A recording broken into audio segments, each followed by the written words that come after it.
So Godwin, it's nice to see you here at the Connections Workshop in Dar es Salaam. How have you been finding yesterday and this morning? I think that the centrality of the review of African political economy as an organizing idea around which to hold the workshop is an excellent one, especially because it attempts to capture perhaps what one would call an older tradition of intellectual engagement on the left, and one that perhaps has been undermined over the last several decades.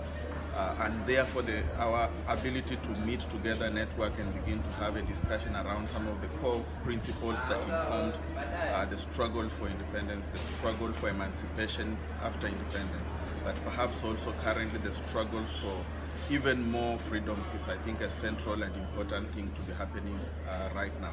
It is perhaps even more important for it to be happening at the University of Dar es Salaam, which is historically the site of not just left intellectual traditions, but also rich intellectual traditions generally. And so I find that the team that has been brought around to engage in these issues is a diverse one, from the elders to the younger generation, but also generally diverse, men, women, including a composition that is racially diverse, but also perhaps in terms of generation. This provides us with a moment not only to think about the old, but to also think about the new, or also think about the new in ways that perhaps the old could not have anticipated. I think that is rich, it's useful, and it's something that perhaps we should encourage and should happen more and more. Thank you. So you are yourself a very highly respected academic from Kenya, now based with Kodesria in Dakar, and there's been some conversation today about the role of academics, or progressive intellectuals as they're sometimes called. I mean, what are your thoughts on that? What do you think, what is the role for academics in the struggle?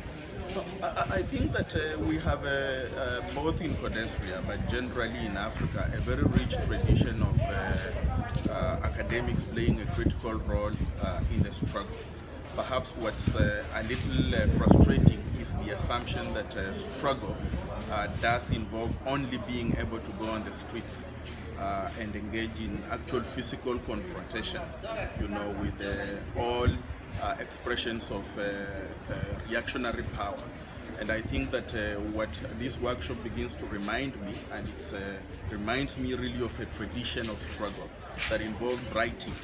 Remember that in Marxist tradition, struggle does not just begin through physical confrontation, it begins with confrontation between minds.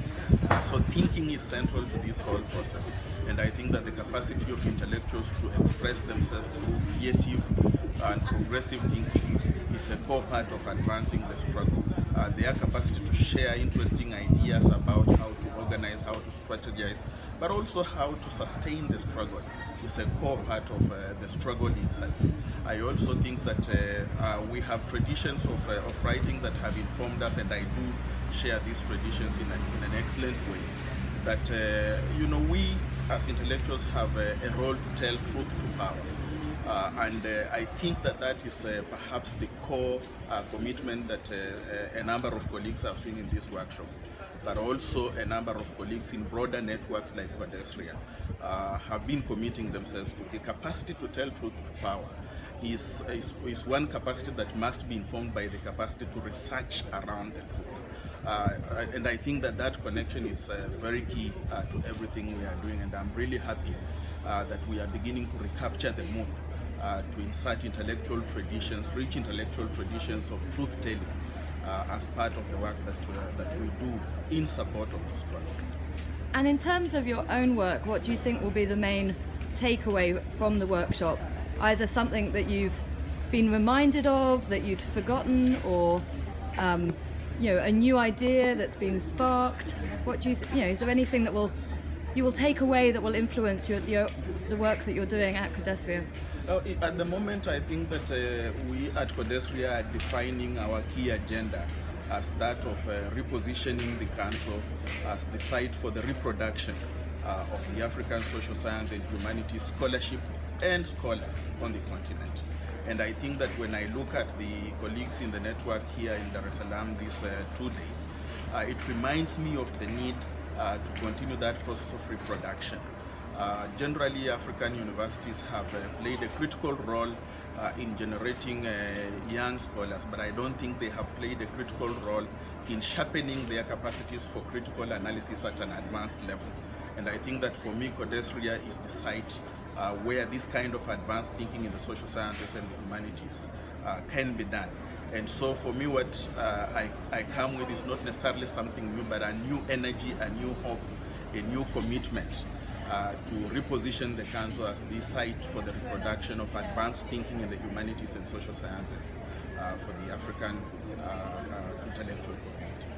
Thank you so much for speaking to me, and it's been great to see you here in Dar. Thank you very much. Thank you. There we go.